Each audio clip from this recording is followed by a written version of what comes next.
My daughter banned me from Thanksgiving, so I canceled her rent. When my daughter told me I wouldn't be welcome at her house for Thanksgiving, I simply nodded, got in my car and made one call. By the end of the month, the direct deposits into her account had stopped. And that was merely the opening move. Sometimes, respect has to be demanded, not requested. You won't believe what I did next. Before we continue, please subscribe to the channel and let us know where you're listening from in the comments.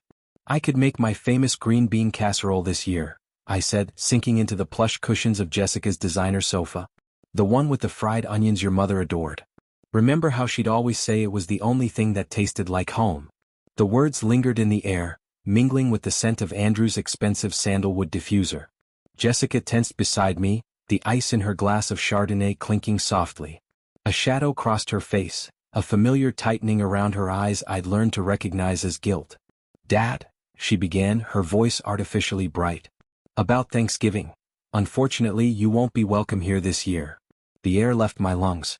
I stared at her, certain I'd misheard. "What are you talking about, Jess? Why wouldn't I be welcome?" She couldn't hold my gaze, focusing instead on the reclaimed wood coffee table I'd helped them haul home from that boutique in Soho last fall. "Andrew's parents are flying in," she said, her words rushed. "And they'd prefer a more intimate gathering this time." My fingers went numb. "They'd prefer. It's just less complicated this way, Dad."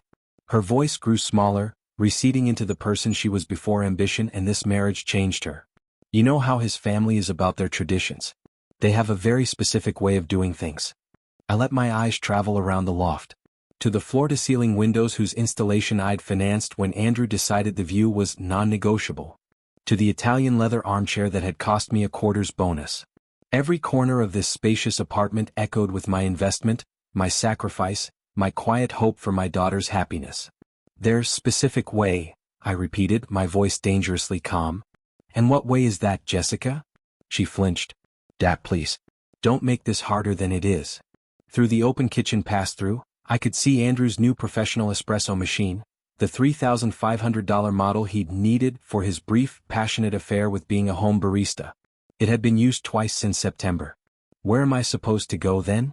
The question came out softer than I intended, edged with a hurt I could no longer conceal. Her face softened with a pity that felt worse than anger. "Maybe you could visit Uncle Ben? Or we could do a big dinner the weekend after. Just us." The weekend after. As if Thanksgiving was a scheduling conflict that could be easily resolved. I stood, my joints protesting the sudden movement after a long day. "I see. Dad, wait." But I was already moving toward the foyer, past the gallery wall of photos where my image grew more distant with each passing year, past the closet overflowing with Andrew's collection of bespoke jackets. My hand found the cool, brushed steel of the door handle. "Daughter," I said without turning around. "Tell Andrew's parents I said Happy Thanksgiving." The chill of the November evening hit me like a wake-up call.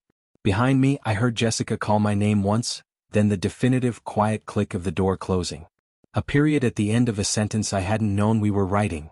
I sat in the driver's seat of my old sedan, engine off, watching the warm lit windows of the building I'd helped pay for.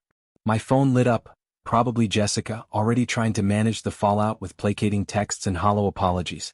I didn't look. I started the car and drove away from the glittering skyline, leaving behind the life I'd funded, but would never truly be a part of. The heater in my sedan fought a losing battle against the creeping Chicago cold as I navigated the familiar streets toward the south side. Every block held a ghost of the man I used to be, the one who believed family was everything, who'd have given his last dime to see his daughter smile. That man was a sentimental fool. I stopped at a red light on Roosevelt and Canal, watching a young mother bundle her laughing children into a minivan, their breath-making plumes in the air. Once that had been Jessica and me. Before Andrew, before I became a convenient vault with a heartbeat. The numbers began scrolling through my mind, cold and hard as the facts they represented. $3,200. Every month. For 4 years. The calculator app on my phone had given up trying to make sense of the total last winter. $153,600. More than Eleanor and I had ever managed to save for a rainy day. Gone. Vanished into the curated perfection of their Riverview loft. I pressed the accelerator as the light turned green, the car's weary engine mirroring my own simmering resentment. I drove past the credit union on Harrison Street where I'd taken out a home equity loan on my own modest bungalow to cover their security deposit and first year's rent. An investment in their future, I told the loan officer, who'd looked at me with a pity I was too blind to see. I turned down my street, the one with the potholes the city never fixed, in a neighborhood where people still knew each other's names. I pulled into my short driveway, the concrete cracked from winters I couldn't afford to repair because every spare cent was funneled into their downtown fantasy. Inside, the house felt emptier than usual, the silence a stark contrast to the life I'd just left. The lingering scent of Eleanor's favorite rose potpourri did little to fill the void. My phone rang, shattering the quiet. Andrew's name flashed on the screen. Of course. The architect of my exile, checking on his investment. I answered on the third ring, letting him wait just long enough to wonder. Arthur. Andrew's voice was smooth, cultured, devoid of any genuine warmth. Jessica told me about your little chat. I hope you're not too upset. Upset? I leaned against my Formica kitchen counter, still in my coat. I'm not sure that's the word, Andrew. Look, Arthur, you have to understand my parents. They're particular. They come from a world of certain expectations. The conversation, the ambience, it's just simpler this way. The ambience, I repeated, the word feeling foreign and ridiculous on my tongue. Pause. I could hear classical music playing softly in his background. Well, yes. They're not accustomed to, well, your kind of hearty middle American cooking. All those casseroles and, well, loud football games. They prefer discussions on opera, on architecture. You understand. The words landed with the precision of a surgeon's scalpel. Years of biting my tongue, of smiling through thinly veiled condescension, rose in my throat like bile. My kind of cooking, I said, my voice flat. You mean the food you devoured every Sunday for 2 years when you were both in grad school? The pot roast you said was the only thing that got you through finals? The line went dead silent. He had crossed a line into sacred territory. What did you just say about my wife? I'm merely stating she knew how to blend in. She didn't try to force her way into spaces where she didn't belong. She had a certain, quiet dignity. My hand tightened around the phone. Eleanor had more dignity in her smallest sigh than your entire lineage will ever grasp. Oh please, he scoffed. She was a secretary who married her boss. At least she had the tact to be discreet about it. Andrew, I said, my voice dropping to a low, unfamiliar register. Listen to me very carefully. This conversation is over. The performance is finished. You can't just. We're done. I ended the call and placed the phone gently on the counter. The air in my kitchen felt different. Cleansed. The weight of a decade of pretense had finally been lifted. I walked to the small desk in the corner of the living room and pulled out the thick, beige folder I'd been avoiding for a year. Bank statements, transfer confirmations, a 4-year ledger of my own foolishness. It was time to stop the bleeding. The documents fanned across my kitchen table like a prosecutor's evidence. 4 years of bank statements, each one a testament to my own blindness. A recurring, automated transfer, $3,200, vanishing from my account on the first of every month, a silent, digital hemorrhage. I tapped the numbers into my calculator, the beeps echoing in the quiet house. Year 1, $38,400. The year I'd put off replacing my aging water heater. Year 2, another $38,400. The year I'd started skipping my annual checkups to save the copay. Year 3 and 4, $76,800. The years my own retirement contributions had stagnated while theirs flourished. $153,600. That didn't include the gifts, the $15,000 for their honeymoon in Tuscany, the $8,000 for the designer sectional that tied the whole loft together. Eleanor's life insurance money, the security we'd scraped together for decades, all funneled into a life that had just officially declared me an embarrassment. I sat back, the numbers burning behind my eyes. I looked around at my own kitchen, the chipped linoleum, the humming refrigerator I'd repaired myself twice, the walls that hadn't seen a fresh coat of paint since Eleanor passed. Every sign of wear was a monument to my misplaced priorities. I picked up my phone, my thumb hovering over the banking app. For years, this transfer was an act of love, of support. Now it felt like an act of self-betrayal. I navigated to the scheduled transfers screen. There it was, to Jessica and Andrew Rent. The label itself was a lie, it was never just rent. My finger trembled for a second, a final ghost of hesitation. Then I pressed cancel. A confirmation dialog popped up. Are you sure? This action cannot be undone. I was sure. I tapped yes. The transfer vanished from the list. Just like that. A 4-year habit broken with a touch. A strange, quiet calm settled over me. Outside, the November wind rattled the window panes, but for the first time in years I didn't feel the cold. Next month, on the 1st, my account would balance. I could finally fix the leak in the roof, maybe even book that trip to see the Grand Canyon Eleanor had always talked about. I gathered the papers from the table, the physical proof of my financial servitude. I walked to the fireplace, crumpled the first statement, and struck a match. The paper caught, the flame licking hungrily at the numbers, turning the record of my folly into wisps of gray ash and warmth. The fire felt good on my face, better than the sterile heat of their loft. My phone buzzed on the table. A text from Jessica. *, Dad, can we talk about this? You're overreacting. *. I didn't answer. Instead, I poured 2 fingers of the good bourbon I'd been saving for a celebration that never came. Tonight felt like a celebration. I raised my glass to Eleanor's photograph on the mantel, her smile forever frozen in a time before all this. "To us, Ellie," I whispered, and to finally learning my lesson. The following morning dawned clear and brittle. I savored my coffee, the rich aroma filling my small kitchen without the underlying anxiety of a looming financial drain. The freedom was a tangible thing, a new space in my mind that was all my own. My phone rang at 11:03 a.m. Jessica's name appeared, a digital flare of impending drama. "Dad." Her voice was tight, all business. "I need you to pick up Andrew's parents from O'Hare. Their flight from Boston lands at 3:15. I took a slow sip of coffee, letting the silence stretch. "Jessica, did the meaning of our conversation yesterday not reach you? We can deal with whatever this is later," she said, her impatience sharpening each word. "Right now, I have a practical problem. My in-laws need a ride from the airport, and you're the only one available during the day." The sheer entitlement was breathtaking. Banished from their table, yet summoned as their chauffeur. "And you're asking me because?" I prompted, my voice deceptively mild. "Because that's what family does, Dad. They help each other out." She let out an exasperated sigh. "Besides, let's be honest. You're not some formidable opponent. You're too soft. So just get in your car and be there." Terminal 3 United baggage claim. There it was. The final dismissive blow. Too soft. An old, gentle man to be commanded. What was the flight number? I asked, my tone neutral.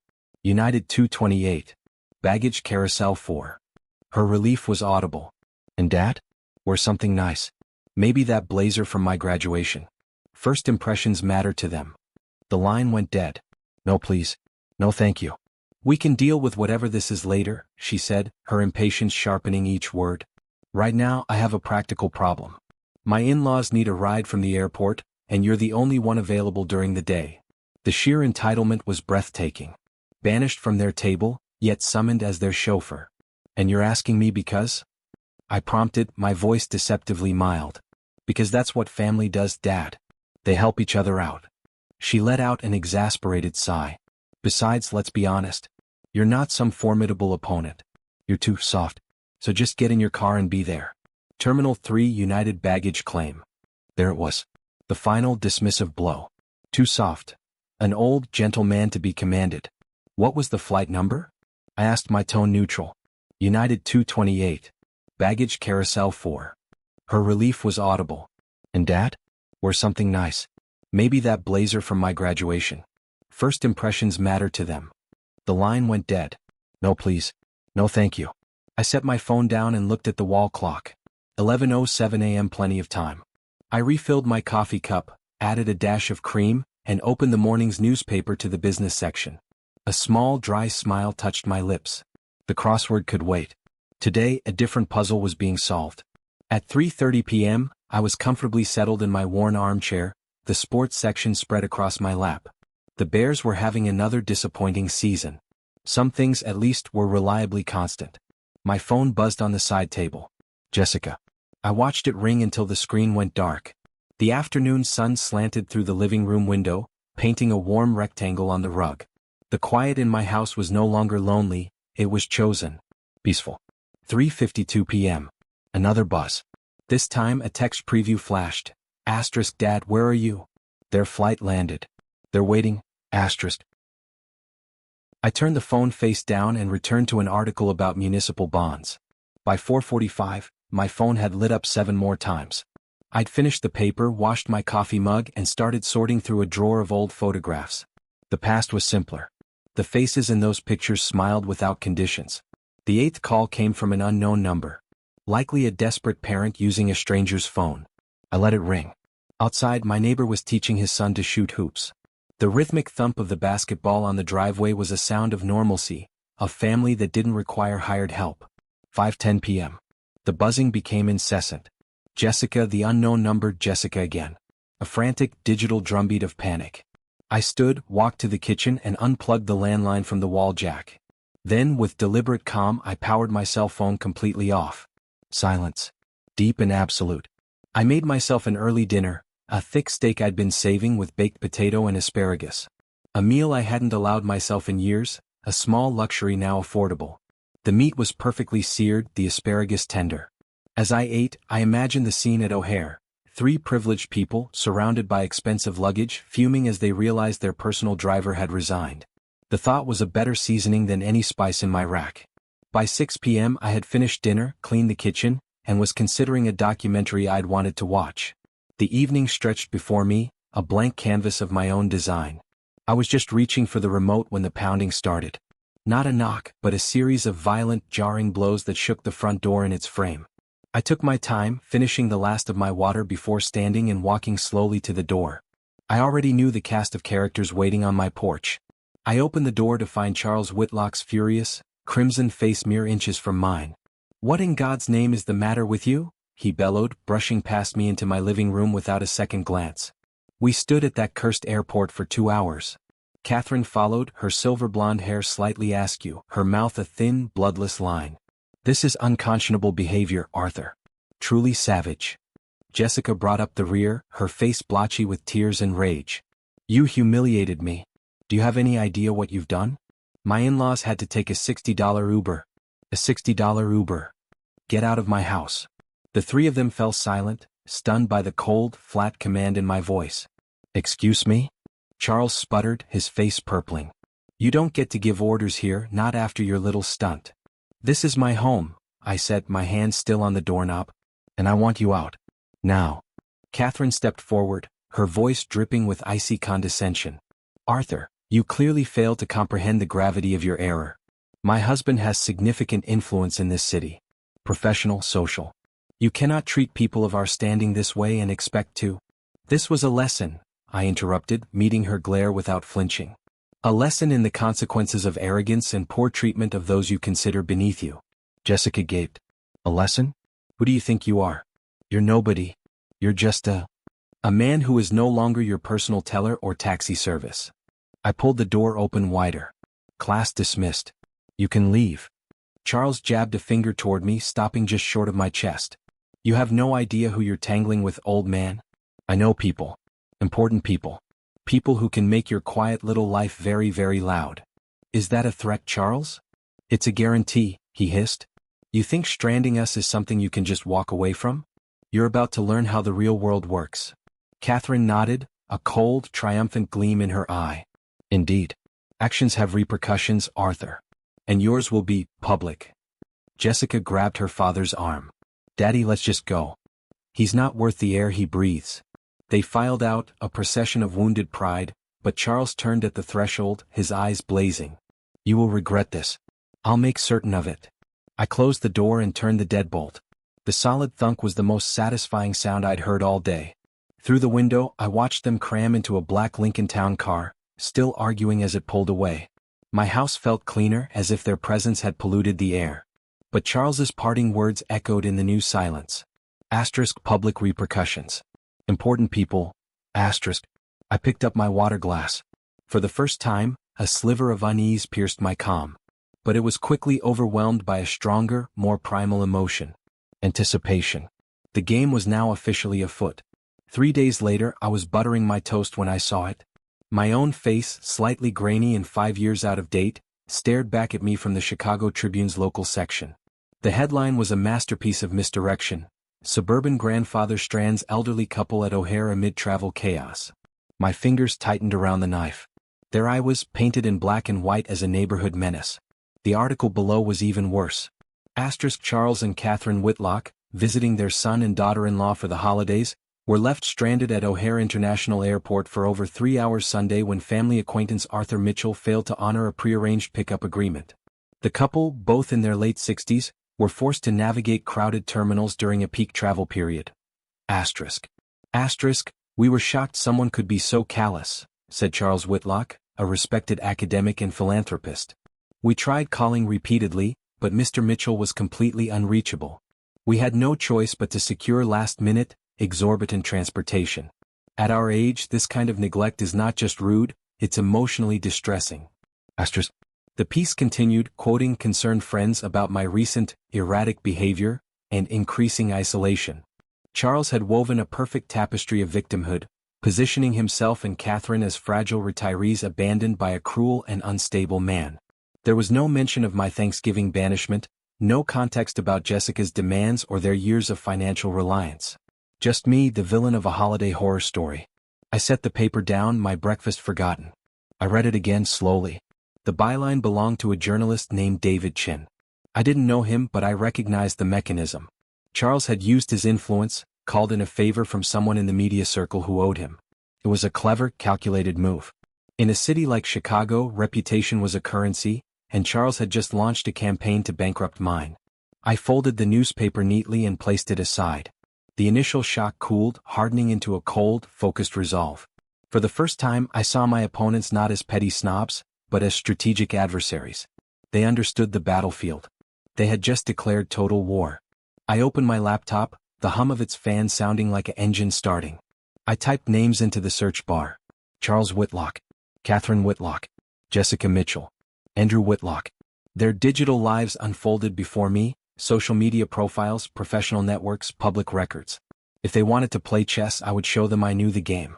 I glanced at my wall calendar. November 22nd. 4 days until Thanksgiving. 4 days to prepare a response they would never see coming. But it was Andrew's LinkedIn that provided the final, crucial connection. A new endorsement from none other than David Chin, Tribune journalist. The same David Chin who had written the hit piece. I leaned back, the pieces clicking into place. They had made 3 fatal miscalculations. They underestimated me. They took the conflict public. And they had documented their entire charmed, subsidized existence online for all to see. A quick search of the Tribune's masthead and local business directories revealed 2 mutual connections between Charles and David Chin's editor. The story was a plant. Amateurish, really, for someone of Charles's supposed intellect. I opened a new document and began to type. Not a rebuttal to the newspaper. Something far more potent. A ledger. 4 years of financial support, meticulously documented with bank transfers, signed checks, and receipts. The initial $20,000 for their starter fund.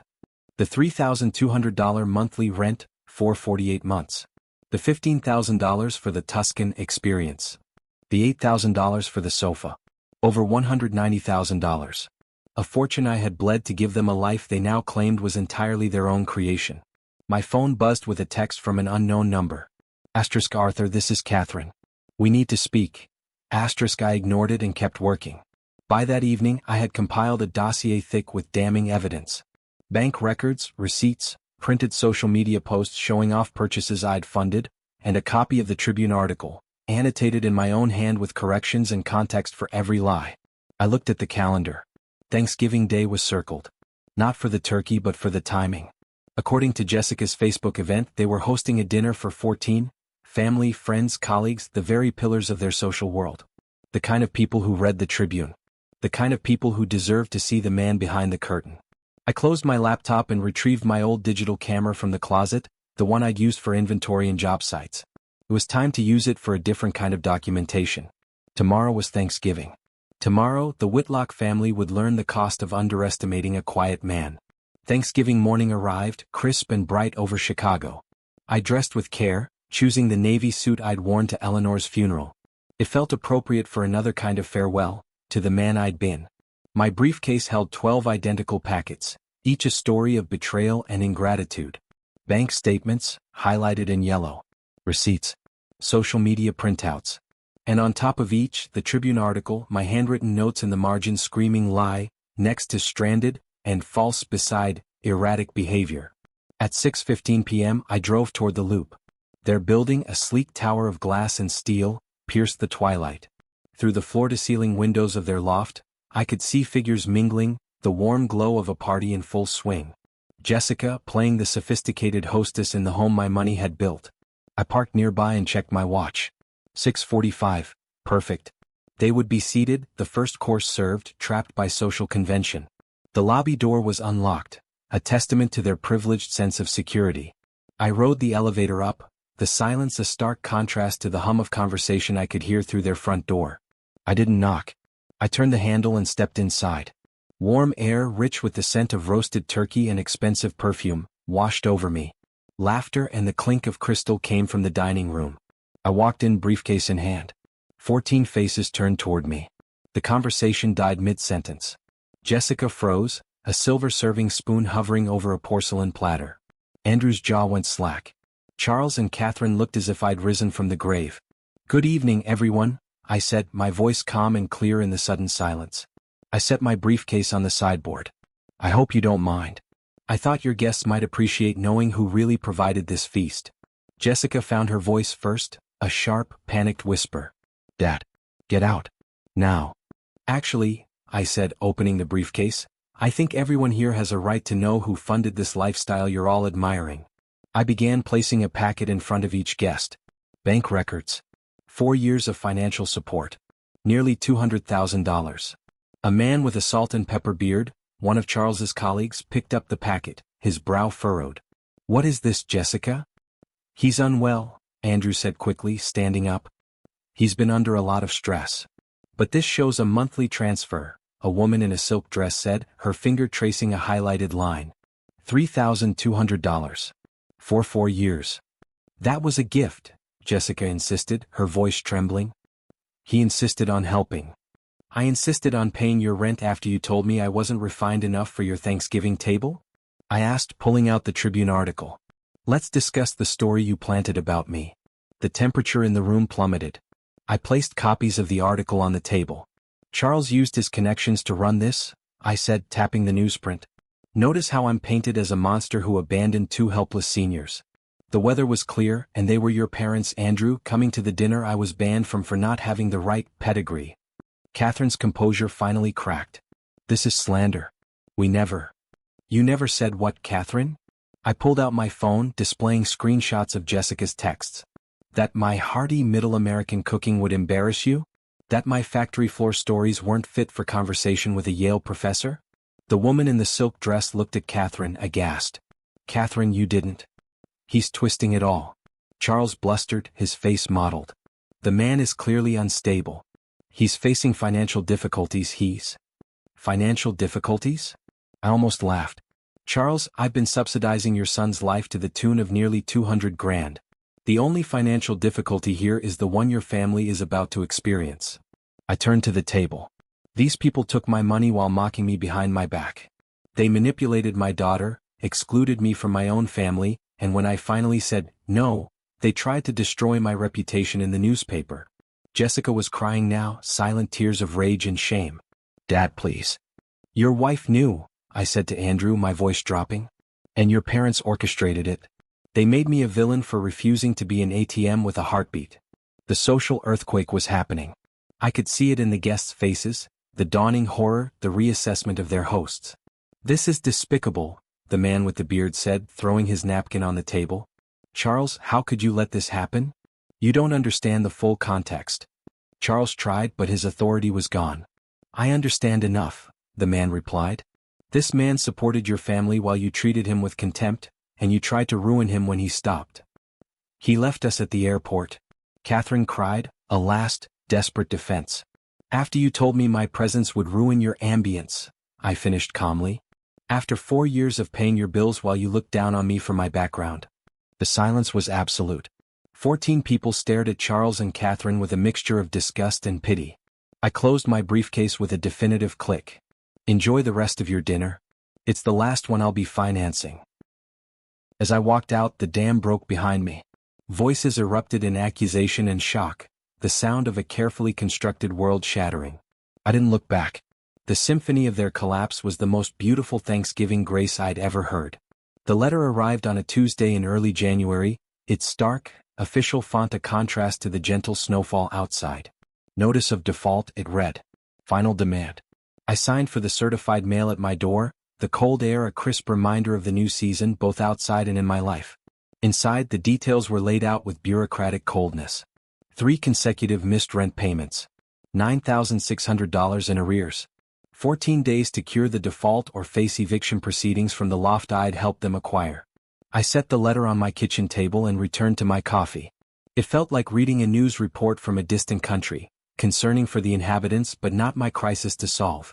My phone had been a symphony of desperation for weeks. Jessica's number was blocked after the first tearful, accusatory voicemail.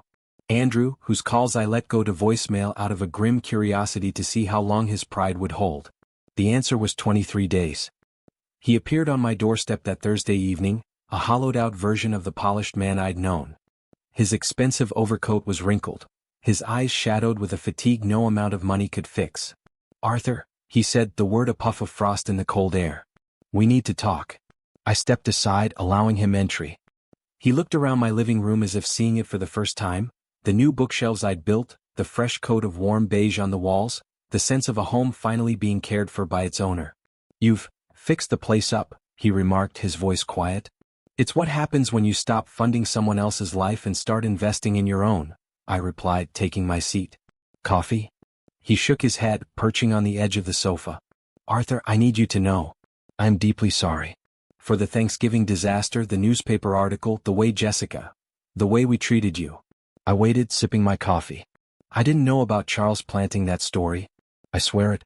When I found out. He ran a hand through his disheveled hair. "My God, Arthur. The things they said about you when you weren't there. About your family. About Eleanor." My jaw tightened at her name. "And what exactly did they say about my wife?" "That she knew her place. That she had a quiet humility you lacked." He couldn't meet my eyes. "I should have defended you. I should have put a stop to it years ago."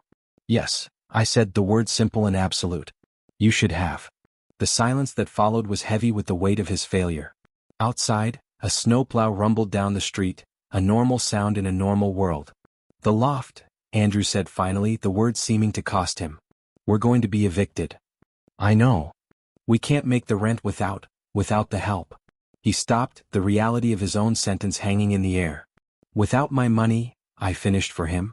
"The money I was sending while you let your family treat me like an uncouth relative best kept in the attic." He nodded, a miserable, defeated gesture. "Jessica calculated it after everything. The monthly transfers, the down payment, all of it. Over $200,000. $194,400, I corrected softly. "I know the number. I finally added it up." His face crumpled. "Arthur, I'm so sorry. I don't know how to fix this." "You can't fix it, Andrew," I said, not unkindly. "The money is gone. But more importantly, those years are gone. Years I could have spent building a real relationship with my daughter instead of financing a fantasy." "I know," he whispered. "I see that now."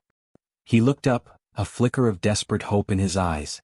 "But maybe we can start over. Maybe there's a way to." "Are you asking me to start paying your rent again?" The hope died.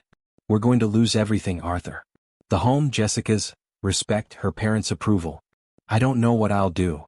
"You'll figure it out," I said. "The way other people do. Get jobs that cover your expenses. Downsize. Live within your means instead of on the back of someone you scorn." He began to cry then, quiet, shuddering sobs of a man who had run out of options. "I've lost you, haven't I? I chose them, and now I've lost you for good."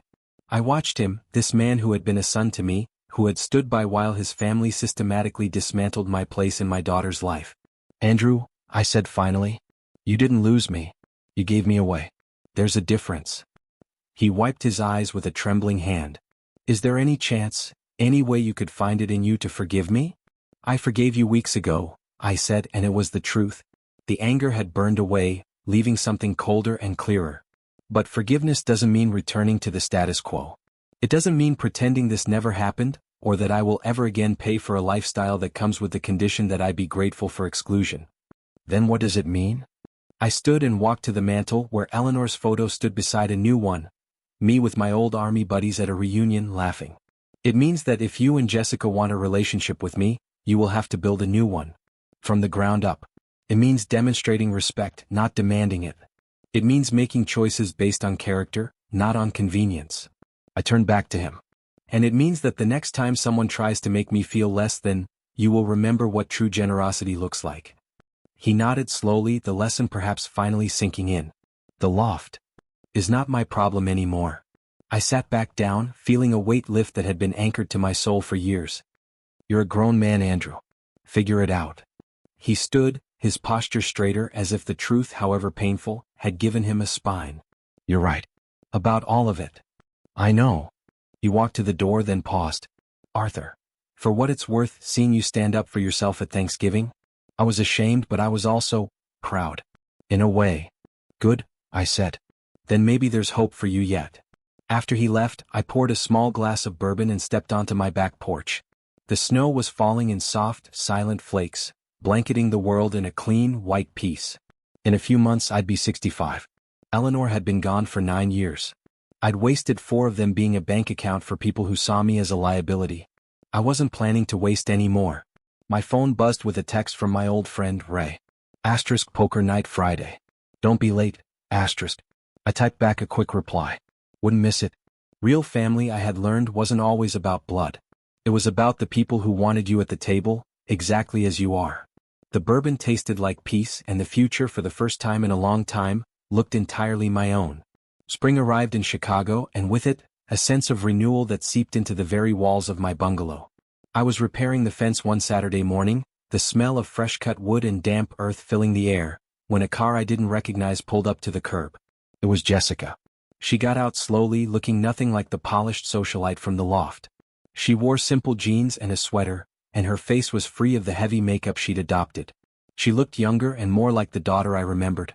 Hi, Dad, she said, her voice tentative. Jessica. I set down my hammer. This is a surprise. I nodded, saying nothing. Let her carry the conversation she'd chosen to start. It's small, but it's ours. Actually ours. Andrew took a project management job with a logistics firm. It's not academia, but the pay is decent. She took a shaky breath. His parents aren't speaking to us. They blame us for this social debacle. I'm sorry to hear that, I said, and found I mostly meant it. Their approval had been a prison for her too. A long silence stretched between us, filled only by the chirping of sparrows. I read it, Dad, she said softly. All of it. The packet you left. I added up the numbers, saw the dates. I saw the pictures of our vacations, our furniture, next to the receipts from your account. Her voice broke. I saw what we did. What I did. I remained quiet, letting the weight of her realization settle. I let them convince me that your kind of love, practical, generous, quiet, was less than theirs. That money was a transaction, not a gift. That your world was too small for my ambitions. She finally turned to look at me, her eyes glistening with tears. I was such a fool. Yes, I agreed gently. You were. I don't expect you to just forget. Or to write us another check. She managed a weak smile. I just wanted to tell you that I'm sorry. For everything. For Thanksgiving, for the article, for every time I made you feel like you weren't enough. You were always more than enough. It was the apology I had waited years to hear. Not a negotiation, not an excuse. A simple, stark admission of fault. Thank you, Jessica, I said. That means something. Andrew and I. She hesitated. We're in marriage counseling. Trying to figure out how to be a team without my in-laws as a third member. I'm glad to hear it. She stood up, brushing off her jeans. I should go. I needed you to know. Jess, I said, stopping her. The door here is open, but you have to walk through it yourself. And the man on the other side isn't a wallet anymore. He's just your dad. A real, genuine smile touched her lips for the first time. I'd like to get to know him again. I watched her drive away, the tight knot of grief and anger I'd carried for so long finally beginning to loosen. A few weeks later, my doorbell rang again. This time it was Andrew, alone. He held a small, flat box. Arthur, he said, his demeanor more grounded than I'd ever seen it. I come in peace. I let him in. He handed me the box. Inside was a simple, elegant frame. And inside the frame was not a picture, but a document. It was a printout of a bank transfer. A transfer from his account to mine. For $1,000. It's not much, he said quickly. It's just the first payment. We're setting up a payment plan. For the debt. The real one. Not the financial one, though we'll try to address that too over time. The debt of respect. I was speechless. I looked from the frame transfer back to his face. This was Jessica's idea, he admitted. She said we had to make it tangible. That an apology wasn't enough. We can't give you those years back, but we can start acknowledging what they cost you. He took a deep breath. You were right about everything. I was a coward.